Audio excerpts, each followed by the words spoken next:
আল্লাহ আজ্জা ওয়া জাল্লা কোরআনের সপ্তম সূরা সূরা আরাফের, যেটি একটি অন্যতম দীর্ঘ মক্কি সূরা, এর শেষের দিকে বলছেন যে উনি নিজেই আয়াত ব্যাখ্যা করেন। আমরা জানি যে আল্লাহ অধিকাংশ সময় বলেছেন উনি আমাদের কাছে আয়াত নাজিল করেছেন, কিন্তু কখনো কখনো এও বলেছেন যে অকাযালিকা নুফাসসিলুল আয়া, এভাবেই আমরা আমাদের আয়াতগুলোকে ব্যাখ্যা করি। আয়াত শব্দটি দিয়ে শুধু ওহী বোঝায় না, এটা দিয়ে বাস্তব জিনিসও বোঝায়। আল্লাহ আমাদের চারপাশের সব কিছুই ব্যাখ্যা করেছেন, এবং যখনই কোনো কিছু ব্যাখ্যা করেছেন তার পেছনে অবশ্যই কোনো উদ্দেশ্য আছে। আর এই নির্দিষ্ট আয়াতে যে উদ্দেশ্য বর্ণনা করা হয়েছে তা কিছুটা অদ্ভুত, কারণ আল্লাহ বলছেন লাআল্লাহুম ইয়ারজিউন, যেন তারা ফিরতে পারে। আল্লাহ এই আয়াতটিতে একটা কিছু ব্যাখ্যা করতে যাচ্ছেন, আর তার উদ্দেশ্য হচ্ছে যারা আল্লাহ থেকে অনেক দূরে সরে গেছে তাদের সাথে কথা বলা, তারা যেন আবার ফিরতে পারে। এই কারণেই তিনি বলছেন লাআল্লাহুম ইয়ারজিউন, যেন তারা ফিরতে পারে। এই আয়াতে একটা অদ্ভুত কাহিনী বলা হয়েছে। অনেক সময় এমন হয় যে কোরআনে আল্লাহ কোনো কাহিনী হয়তো বলেছেন, কিন্তু সেই কাহিনীর চরিত্রগুলোর নাম, তাদের বিস্তারিত পরিচয় জানান না, জায়গার বা সময়ের ব্যাপারেও বলেন না, বা এর পেছনের ইতিহাসের কোনো নির্দিষ্ট বর্ণনা নেই, যার মাধ্যমে আমরা পুরো ঘটনাটা জানব, যা সাধারণত যে কোনো ইতিহাসের বই থেকে ভিন্ন। প্রকৃতপক্ষে এ আয়াতের ভাষা এতই সাধারণ যে এটা যে কারো জন্যই প্রযোজ্য হতে পারে, কিন্তু তা সত্ত্বেও আল্লাহ এটিকে নির্দিষ্ট করেছেন এই বলে, অতলু আলাইহিম নাবা আল্লাযী আতাইনাহু আয়াতিনা, আর আপনি তাদেরকে শুনিয়ে দিন সেই লোকের অবস্থা যাকে আমি নিজের আয়াতসমূহ দান করেছিলাম। এখন কে এই ব্যক্তি যাকে আল্লাহ তার আয়াত দিয়েছেন? প্রথম লক্ষণীয় ব্যাপারটি হচ্ছে ওয়াতলু শব্দটি।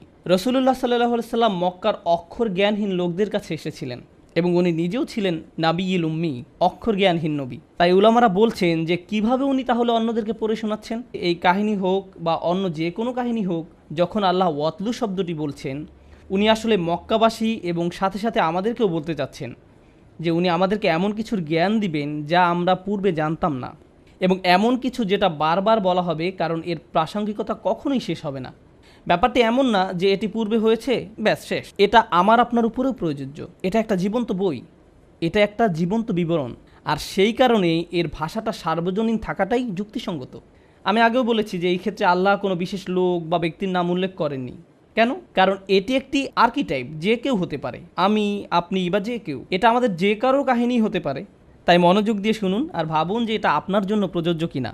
আল্লাহ বলেন আল্লাযী আতাইনাহু আয়াতিনা, যাকে আমি আমার আয়াত দিয়েছি।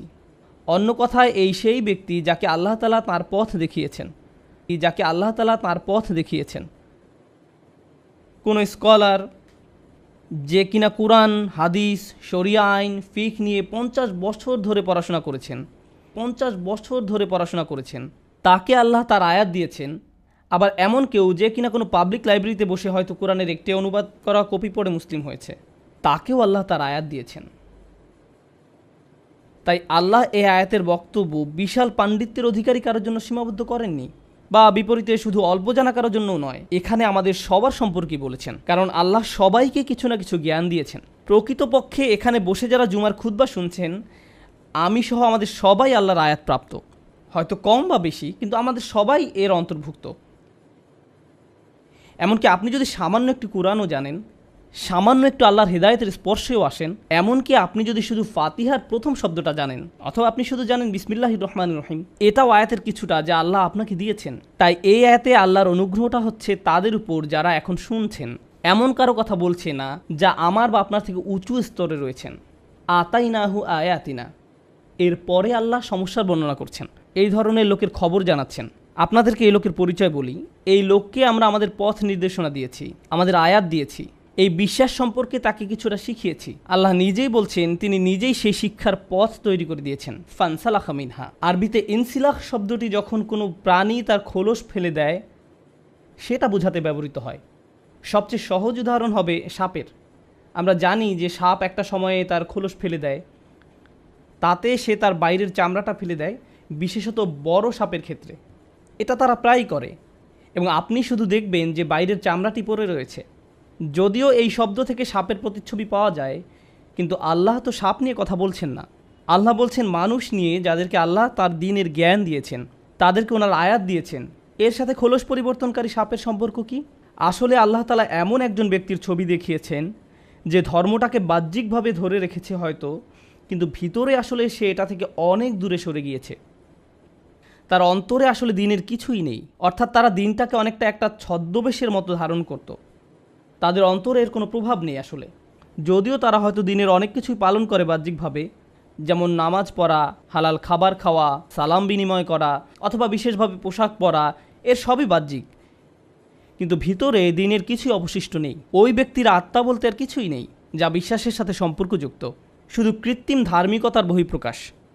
এটা অনেকটা ভিতরে ডিমবিহীন খালি খোলসের মতো। তাই আল্লাহ বলছেন, আমি তোমাদেরকে সেই লোকের কাহিনী বলতে চাই যাকে আমি দিনের কিছুটা হলেও জ্ঞান দিয়েছিলাম। তারা ধর্ম সম্পর্কে জ্ঞান অর্জন করেছিল, কিন্তু তারা শুধু সেটাকে বাইরেই ধারণ করেছিল, আর তাদের ভিতরে সেটা থেকে তারা যোজন যোজন দূরে ছিল। তাই তাদেরকে দেখে হয়তো মনে হয় তারা অনেক বড় মুসলিম, তারা দিনের ব্যাপারে সচেতন, নিয়মিত দিন পালন করে ইত্যাদি, কিন্তু তাদের ভিতরে আসলে কিছুই নেই। কি ভীতিকর একটা ব্যাপার। ফানসালাখা মিনহা। এখন চলুন এটার বিভিন্ন পর্যায় নিয়ে আলোচনা করি।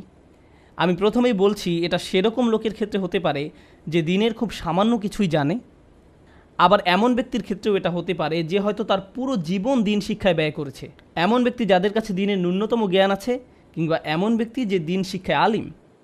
এমন হতে পারে যে জীবনের কোনো না কোনো পর্যায়ে তারা হয়তো আল্লাহ যা তাদেরকে দিয়েছেন তা থেকে বিচ্যুত হয়ে যায়। ও আরেকটা কথা, আল ইনসিলাহ আর আল ইবতিয়াদ সমার্থক, নিজেকে দূরে সরানো। আল্লাহ তাদেরকে যা দিয়েছেন তারা তার থেকে দূরে সরে যায়। কেউ একজন যদি আল্লাহ তাকে যা দিয়েছেন তার থেকে বিচ্যুত হয়ে যায়, তাহলে সে জীবনে যত জ্ঞানই অর্জন করুক না কেন, যত পড়াশোনাই করুক না কেন, এই দিনের প্রকৃতি হচ্ছে এটা পাওয়ার পর আপনি কোনো পরিশ্রম করা ব্যতীত ধরে রাখতে পারবেন না। আপনি এরকম বলতে পারবেন না যে আমি 2 বছর আগে পুরো কোরআন পড়েছিলাম, এখন আমি জানি এতে কি আছে, এটাই যথেষ্ট। এরকম হবে না। আল্লাহ বনী ইসরাঈলদের বলছেন, হুজুমা আতাইনাকুম বিকুওয়াতিন। অন্য আরেক জায়গায় বলছেন, ওয়াসমাউ, আমি তোমাদেরকে যা দিয়েছি প্রবল শক্তি দিয়ে তা ধরে রাখো। আপনাকে এই কিতাব শক্ত করে ধরতে হবে এবং এতে কি আছে তা বারবার নিজেকে স্মরণ করাতে হবে। আরেক জায়গায় আল্লাহ বলছেন, বারবার শুনতে থাকো। এমন পরিবেশে আপনার থাকতে হবে যেখানে আপনি শুধু উপদেশ দিবেন না, উপদেশ নিবেনও। আপনি এমন হতে পারবেন না যে আমি সব জানি, আপনাকে বারবার তা নিজেকে মনে করাতে হবে, বারবার দিনের সাথে আপনার নিজেকে সম্পৃক্ত করতে হবে। অন্যথায় যেটা হবে, বাহ্যিকভাবে আপনি জ্ঞানীই থাকবেন, বাহ্যিকভাবে হয়তো আপনি যখন তখন আয়াত কোট করতে পারবেন, বাইরে থেকে মনে হবে আপনি খুব ধার্মিক, কিন্তু ভিতরে আপনার অন্তর আল্লাহর কালাম থেকে বিচ্ছিন্ন হয়ে গেছে, সেই আয়াত থেকে বিচ্ছিন্ন হয়ে গিয়েছে যা আপনাকে দেয়া হয়েছিল। তাই আল্লাহ বলছেন, ফানসালাখা মিনহা, মানে হচ্ছে সে ভিতরে মানসিকভাবে, আত্মিকভাবে আল্লাহর আয়াত থেকে সে অনেক দূরে সরে গেছে। তাই ভিতরে আর বাইরের মাঝে এখন অনেক ফারাক রয়েছে। আর যখনই এরকম হয়, ফাআতবাআহু শাইতান, শয়তান সাথে সাথে তাকে অনুসরণ করা শুরু করে, তাকে পথভ্রষ্ট করার সর্বোচ্চ প্রচেষ্টা চালাতে থাকে। আরবিতে তাবিআ মানে হচ্ছে কাউকে অনুসরণ করা, আর আতবা হয়, এটাকে আরবিতে বলা হয় মুবালাগা, মানে হচ্ছে কোনো কিছু জোর দেয়া বোঝানো। আর অর্থ দ্বারায় সে তাকে প্রতি পদে পদে অনুসরণ করে, একটা সেকেন্ডও এমন যায় না যে শয়তান তাকে ছাড়ে। এখানে শয়তান সম্পর্কে একটা জিনিস জানতে পারছি যে এমন ব্যক্তি যে আল্লাহর দিকে এগিয়ে এসেছিল, যাকে আল্লাহ আয়াত দিয়েছিলেন, যখন সে আল্লাহ থেকে দূরে সরতে থাকে, শয়তান সুযোগ দেখতে পায় এবং সে তার পেছনে উঠে পড়ে লাগে। সেই লোকই হয়ে পড়ে তার প্রধান প্রজেক্ট, সে সব কিছু ছেড়ে আপনার পেছনে লাগে। এটাই ফাতবাহু শাইতান। তাই শয়তান তাকে প্রতিনিয়ত এ ব্যাপারে উৎসাহ দিতে থাকবে, আর যেটা হবে, শয়তান তাকে যখন ওয়াসওয়াসা করতে থাকবে, সেটা আল্লাহর আয়াতের ঠিক বিপরীত। আল্লাহ এই ব্যক্তিকে ন্যায় অন্যায়ের পার্থক্য করতে শিখিয়েছিলেন, তাকে বিনয়ী, ভদ্র, দয়ালু এবং ন্যায় অন্যায়ের পার্থক্য করতে শিখিয়েছিলেন, কিন্তু শয়তান তাকে অনুপ্রেরণা দেওয়া শুরু করে। তখন সে চায় ওই ব্যক্তি তাকে অনুসরণ করুক এবং সে ওই ব্যক্তি এবং আল্লাহর আয়াতের মাঝে দূরত্ব তৈরি করে দেয়। আল্লাহর অবাধ্যতা করাকে তার কাছে সৌন্দর্যমণ্ডিত করে তুলবে। শয়তান তাদের কাজ তাদের নিকট সুন্দর করে তুলবে। আর যখনই সে এটা শুরু করে, তখন কি হয়? আল্লাহ বলছেন, ফাকানা মিনাল গাওয়িন, ফলে সে পথভ্রষ্টদের অন্তর্ভুক্ত হয়ে পড়েছে। আরবিতে গাওয়া দিয়ে বোঝায় যখন কেউ সোজা পথে চলছিল, কিন্তু এক সময় সে হয়তো এমন একটা মোড় নিল যাতে সে একদমই পথ ভুলে চলে গেল। ব্যাপারটা অনেকটা হাইওয়েতে ভুল এক্সিট নেবার মতো, যাতে করে আপনি আর হাইওয়েতে ফিরতে পারবেন না। এটাই গয়ন। আল্লাহ এখানে খুবই ভীতিকর একটা পরিস্থিতির বর্ণনা দিয়েছেন। এই আলোচনায় শয়তানের টার্গেট এ ধরনের লোক নয় যারা আল্লাহকে ভুলে গেছে বা অবিশ্বাস করে। এখানে তাদের সম্পর্কে বলা হচ্ছে না, এখানে ভালো লোকদের সম্পর্কে বলা হচ্ছে, যাদেরকে আল্লাহর আয়াত দেওয়া হয়েছিল, কোনো কারণে তারা ভুল পথে চলা শুরু করেছে, ইসলাম থেকে নিজেদের দূরে সরিয়ে রাখছে, আর এই সুযোগে শয়তান তাদের চেপে ধরে।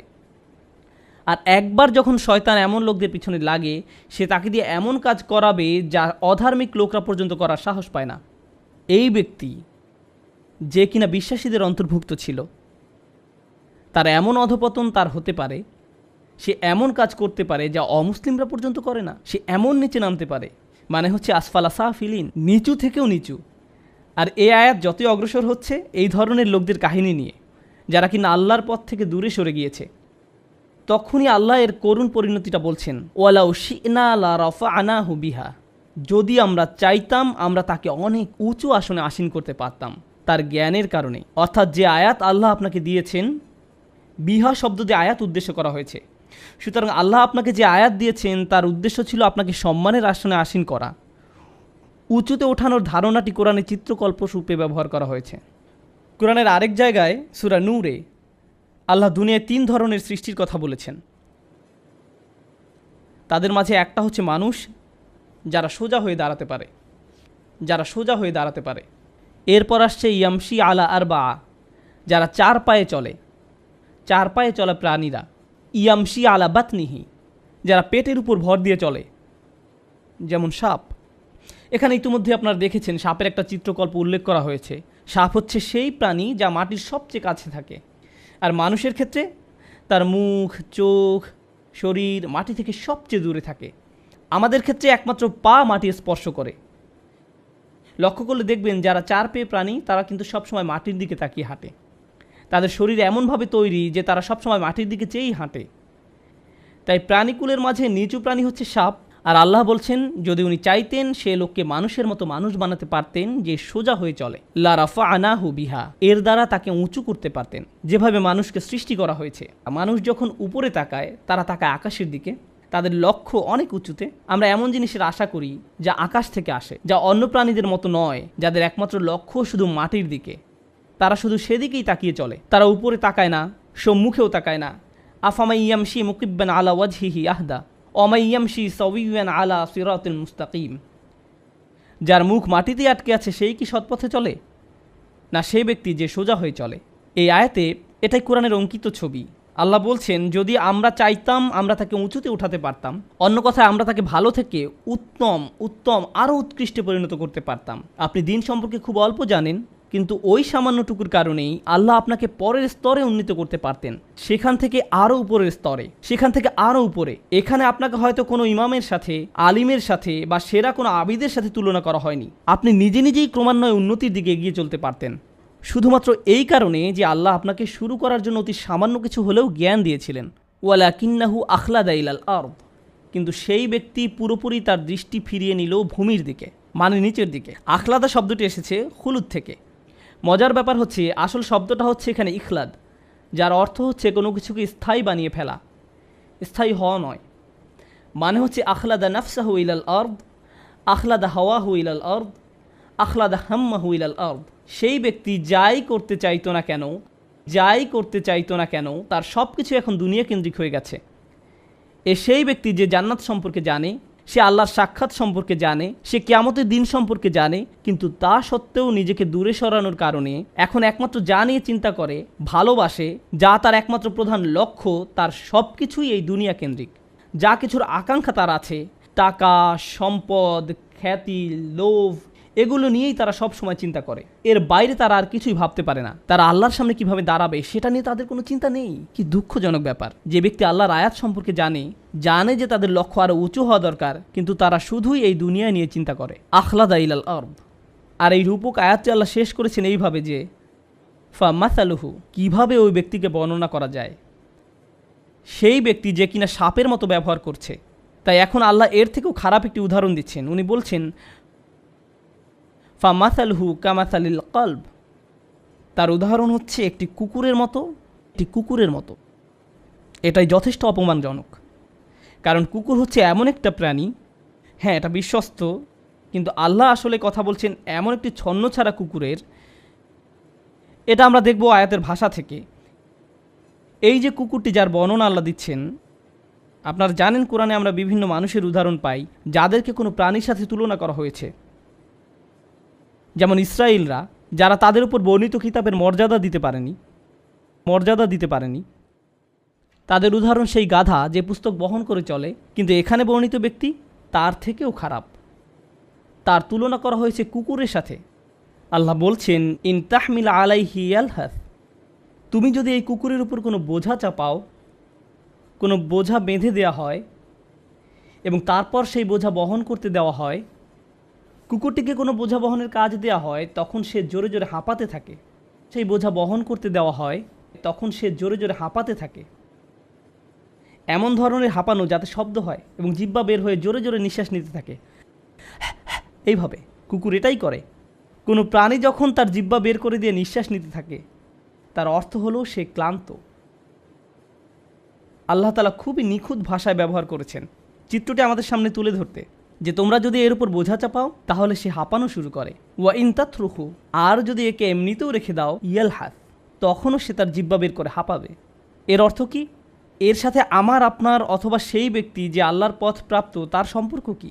যে আল্লাহ তাআলা এমন একটি অদ্ভুত তুলনা করেছেন, একটি কুকুর, সে অনেক কাজ করলেও হাঁপায়, আবার না করলেও হাঁপায়, অনেক কাজ করলেও হাঁপায়, না করলেও হাঁপায়। এই হাঁপানোর ব্যাপারটি, এটা আসলে যে কোনো সৃষ্টির জন্য স্বাভাবিক কোনো ব্যাপার নয়। যে কোনো প্রাণী হোক, মানুষ হোক, কখনোই হাঁপায় না যদি না স্বাভাবিক প্রক্রিয়া ব্যাহত হয়। উত্তেজিত হলে, বিরক্ত হলে, অসন্তুষ্ট হলে, পিপাসা পেলে, এটা এমন কারো চিত্র যে অতৃপ্ত, অপূর্ণ। আমাদের উলামারা এই হামিল শব্দটির ব্যবহার নিয়ে বিশদ আলোচনা করেছেন, যার অর্থ হলো কার উপর বোঝা চাপানো, আর এটা কোরআনে ওহী নাজিল করা বোঝাতে ব্যবহৃত হয়েছে। এখন এই লোকটি হয়ে গেছে কুকুরের মতো। সে ধর্ম সম্পর্কে কিছু শুনলেই বিরক্ত হয়ে যায়। এই ব্যক্তি কিন্তু সেই ব্যক্তি যে দিন সম্পর্কে জানত, সে ধার্মিকও ছিল, কিন্তু যখনই সে এর থেকে দূরে সরে যাওয়া শুরু করলো, তারপর যখন ইসলামে কোনটা সঠিক কোনটা ভুল এই সম্পর্কে কিছু শুনে মনে মনেই সে এটা আর পছন্দ করে না, সেটাতে বিরক্ত হয়। তারা নামাজ পড়ে কোনো শান্তি পায় না, মুসলিমদের কোনো জমায়েতে সে অস্বস্তি বোধ করে, কোনো কিছু জানতে সে বিরক্ত হয়। তাই তারা মুসলিম সঙ্গ থেকে দূরে সরতে থাকে এবং তার অন্ধকার জগতের সঙ্গী বেছে নেয়। বাজে ধরনের পরিবেশে তারা মিশতে শুরু করে, কিন্তু সেখানে গিয়েও তারা অস্বস্তিতে ভুগতে থাকে। তারা ভাবে যে ইসলামিক পরিবেশ ছেড়ে সেই পরিবেশে গিয়ে তারা কিছুটা শান্তি পাবে, কিন্তু আসলে তারা শান্তি পায় না। আবার কোনো কোনো উলামার মতে এটা তাদের অতৃপ্ত দুনিয়াবী কামনা বোঝাচ্ছে। যখন তারা দুনিয়া নিয়ে ব্যস্ত হয়ে পড়ে, তখন আল্লাহ তাআলা দুনিয়ার জন্য তাদের তৃষ্ণা আরও বাড়িয়ে দেন। শয়তানও তাদের পিছনে পড়ে, কারণ শয়তানকে তারাই পেছনে পড়তে সুযোগ দিয়েছিল। এখন যেটা হয়েছে, শয়তান তাদেরকে খালি ভোগের পর ভোগ করতে বলছে, যদিও তাদের হয়তো ভোগের আর প্রয়োজন নেই। এর মানে কি? এর মানে হচ্ছে এমন কেউ যে হয়তো টাকা পয়সা কামানোতে আসক্ত হয়ে পড়ে, কামনা বাসনা চরিতার্থ করার ধান্দায় থাকে, অতি ভোজনে আসক্ত হয়ে পড়ে, বা এরকম কিছুতে। তারা খাবার কথা চিন্তা করে যখন তারা ক্ষুধার্ত থাকে, আবার যখন থাকে না তখনও তারা খাবারের কথাই চিন্তা করে। তারা হয়তো দুপুরের খাবার খাচ্ছে আর তখন চিন্তা করছে রাতের খাবারে কি খাবে। তারা জিনিসপত্র কেনাকাটা নিয়ে অতিরিক্ত মগ্ন থাকে, হয়তো তারা দেনার ভারে ডুবে আছে, তখনও ভাবতে থাকে আমার ক্রেডিট কার্ড দিয়ে কি কি কেনা যায় আর কি পাওয়া যায়। এভাবে মানুষ মানসিক অসুস্থতায় ভুগতে থাকে এবং কোনোভাবেই নিজেকে প্রতিহত করতে পারে না। যেভাবে একটি কুকুরও নিজের হাঁপানো বন্ধ করতে পারে না, কারণ থাকুক আর না থাকুক, প্রয়োজন থাকুক আর না থাকুক, হাঁপাতে থাকে। আর এই অস্বস্তিকর রূপকের আলোচনাটা যখন শেষ হতে শুরু করলো, আল্লাহ আযজা ওয়া জাল্লা বলছেন, যালিকা মাসালুল কওম আল্লাযীনা কাযযাবু বিআয়াতিনা, এটা হচ্ছে সেই ধরনের লোকেদের উদাহরণ যারা আমার আয়াতকে মিথ্যা প্রতিপন্ন করেছে। আল্লাযীনা কাযযাবু বিআয়াতিনা, এই অংশটুকু কোরআনে সবসময় অবিশ্বাসীদের জন্য ব্যবহার করা হয়েছে, বিশ্বাসীদের জন্য নয়। আর এই আয়াতে দেখা যাচ্ছে আয়াত শুরু হয়েছিল এমন কারো কথা দিয়ে যে কিনা বিশ্বাসী ছিল, আর এখন এসে বলা হয়েছে যখন সেই ব্যক্তি এই পর্যায়ে এসে যায় তখন আল্লাহর দৃষ্টিতে সে অবিশ্বাসীদেরই সমতুল্য। তাহলে কী লাভ হলো? আমাদেরকে আল্লাহর আয়াত দেওয়া হয়েছে যেন আমরা মানুষ হিসাবে বাঁচতে পারি, কোনো জন্তু হিসেবে নয়। এমন কেউ না যে প্রবৃত্তির বশে সব কিছু করে। যদি আমরা তা না করতে পারি, তাহলে অন্য কারোর সাথে এই ব্যক্তির কী পার্থক্য রইল? খালি বাহ্যিকভাবে এমন ভাব ধরা যে আল্লাহর কিতাবের প্রতি তার অনেক ভালোবাসা রয়েছে, কিন্তু ভিতরে এর প্রতি কোনো টান বোধ না করা। আল্লাযীনা কাযযাবু বিআয়াতিনা, আল্লাহ যেভাবে আয়াত শেষ করেছেন সেটা দেখে আমি একেবারে বাকরুদ্ধ।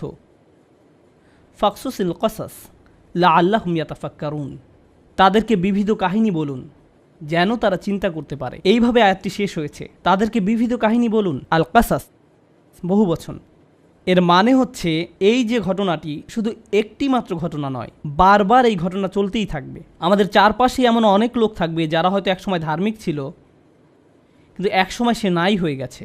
গোপনে ধর্ম মেনে না চলে উপরে উপরে দেখানোর মানে হলো প্রকৃতপক্ষেই ধর্ম অস্বীকার করা।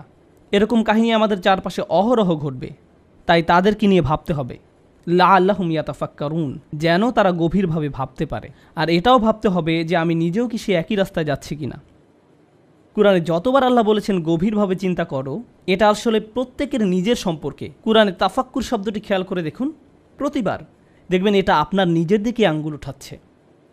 আয়াতের শেষ অংশ পড়ার সময় অন্য কেউ যার চূড়ান্ত অধপতন হয়েছে তার কথা চিন্তা করার আগে আল্লাহ বলছেন যে নিজের কথা চিন্তা করুন আগে, যেন নিজের গল্পটাও পরবর্তী ভয়ঙ্কর গল্পের মতো না হয়। তারা যেন এই ট্র্যাপের পরবর্তী শিকার না হয়, যারা ভাবে যে কিভাবে এই আয়াত তাদের উপর প্রযোজ্য। যাবার আগে আমি আপনাদের জন্য একটি চিন্তার খোরাক দিয়ে যাচ্ছি। অনেক লোক আছে যাদের জন্য দিনের পড়াশোনা করাটা আল্লাহ সহজ করে দিয়েছেন।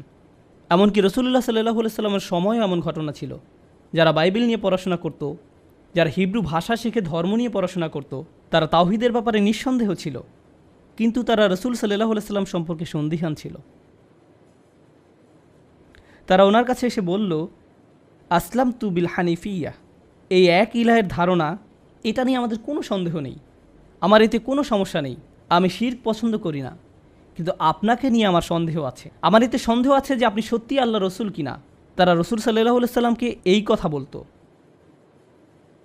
রাসূলুল্লাহ সাল্লাল্লাহু আলাইহি সাল্লাম তাদেরকে প্রমাণ দিতেন, কিন্তু পরে দেখা যেত যে এই সব লোকের দিন বিষয়ক পড়াশোনার সাথে তাদের অন্তরের কোনো যোগাযোগ নেই। রাসূলুল্লাহ সাল্লাল্লাহু আলাইহি সাল্লামের এই প্রজ্ঞা ছিল যে উনি বলতেন, তোমার মুখ দিয়ে যা বের হচ্ছে তা আসলে তোমার অন্তরের প্রতিফলন নয়, দুইটা ভিন্ন। শেষে এরাই ইসলামের কঠিন শত্রুতে পরিণত হলো। আজকের দিনেও এমন লোক আছে যারা দিনের শিক্ষাকে পাশ কাটিয়ে চলে। যেমন আমি নিজে যখন ইউনিভার্সিটিতে ইসলামিক স্টাডিজ করতাম, সেখানে অনেক নন মুসলিম প্রফেসর ছিল, তারা হয়তো এক যুগেরও বেশি সময় ধরে কোরআন নিয়ে পড়াশোনা করছে। মানে আমি যেটা বলতে চাচ্ছি যে তারা কোরআন নিয়ে অনেক অনেক জ্ঞানী। এমনকি তারা এটাও স্বীকার করে যে এটা একমাত্র ঐশীবাণীই হওয়া সম্ভব, এটা একমাত্র সৃষ্টিকর্তার কাছ থেকেই আসা সম্ভব, কোনো মানুষের পক্ষে এটা সম্ভব নয়, যেটা আসলে বলতে গেলে মুসলিম হিসাবেই নিজেকে সমর্পণ করার মতো। তো তাহলে কেন তারা পুরোপুরি মুসলিম হতে পারছে না? তখন তারা বলবে যে নিঃসন্দেহে এটা অসাধারণ, কিন্তু আমাকে আরও ভাবতে হবে।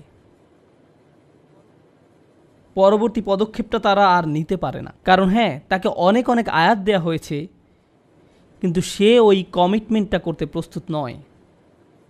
কারণ তা করলে তার নিজেকে পরিবর্তন করতে হবে, কারণ এটা স্বীকার করলেই আপনার নিজেকে পরিবর্তন করতে হবে। আল্লাহ বলছেন, বাল ইউরিদুল ইনসানু লিয়াফজুরা আমামা, আসল ঘটনা সেটাই, মানুষ আসলে নিজের প্রবৃত্তির অনুসরণই করতে চায়, এটাই আসল ঘটনা। তাদের সামনে কোনো কিছু আসলো, তাদের মন চাইলো, তারা সেটা করলো, আর পরিণতি নিয়ে কোনো চিন্তাই করলো না। যখন আপনি দিনকে পুরোপুরি গ্রহণ করেন, তারপর যখনই আপনি কোনো কিছু বলতে যান বা করতে যান, কোনো লেনদেন করতে যান, আপনি এর ফল চিন্তা করেন, আর তখন আপনি নিজেকে প্রতিহত করেন। ওয়ানাহান নাফসা আনিল হাওয়া, সে নিজেকে নিজের প্রবৃত্তির অনুসরণ করা থেকে বিরত রাখলো। এই ধর্মে আসলে আপনাকে এটা মানতে হবে, কিন্তু যারা মানে না, তারা সেটা করতে চায় না। তাদের কাছে ধর্মটা ইন্টারেস্টিং মনে হয়, তারা সেটা নিয়ে পড়াশোনাও করতে পারে, সেখান থেকে অনেক কিছু কোট করতে হয়তো পারে, কিন্তু এখানেই শেষ। আর দুঃখজনকভাবে অনেক রেগুলার মুসলিমদের অবস্থাও এমন হয়। তারা কোরআনের তিলাওয়াত শুনতে পছন্দ করে, তারা হয়তো বিভিন্ন ইসলামিক লেকচার শুনতে পছন্দ করে, বলবে হয়তো অন্যকে এটা শুনেছো, ওইটা শুনেছো, আরে আমি তো সব ডাউনলোড করে ফেলেছি। সেই জিনিসগুলো শুনতে পছন্দ করেন, কোট করতে পছন্দ করেন, বইপত্র সংগ্রহও আছে অনেক, কিন্তু সেগুলো অনুযায়ী চলা, সেই ক্ষেত্রে ইনসিলাহ করবে, তা পাশ কাটিয়ে যাবে। জীবনের যে বিষয়গুলোতে অবিশ্বাসীরা অগ্রাধিকার দেয়, তারাও সেই বিষয়গুলোতে অগ্রাধিকার দিবে। আল্লাহ আমাদেরকে তাদের অন্তর্ভুক্ত না করুন যারা শুধু কৃত্রিমভাবে দিনের প্রতি অনুরক্ত। আমরা যেন ভিতরে এবং বাইরের সব দিক থেকে আল্লাহর কাছে সমর্পণ করার মানসিকতা ধারণ করতে পারি। আল্লাহ আমাদের কমতিগুলো মাফ করুন এবং তাদের অন্তর্ভুক্ত না করুন যাদের পেছনে শয়তান আদা জল খেয়ে লেগে পড়ে, আর তা থেকে আমরা নিজেকে আর বাঁচাতে পারি না। আমি আল্লাহ তাআলার কাছে চাই যেন আল্লাহ আমাদের তরুণ, বৃদ্ধ, পুরুষ, নারী, শিশু সবার মাঝে আল্লাহর দ্বীনের প্রতি, আল্লাহর কিতাবের প্রতি একটি প্রকৃত ভালোবাসা দেন। আমাদের প্রত্যেককে আল্লাহ যে নিয়ামত দিয়েছেন আমরা যেন সেটা অনুধাবন করতে পারি আর আমাদের জীবনে যেন তা ধরে রাখতে পারি। বারাকাল্লাহু লি ওয়া লাকুম। আসসালামু আলাইকুম ওয়া রাহমাতুল্লাহি ওয়া বারাকাতুহু।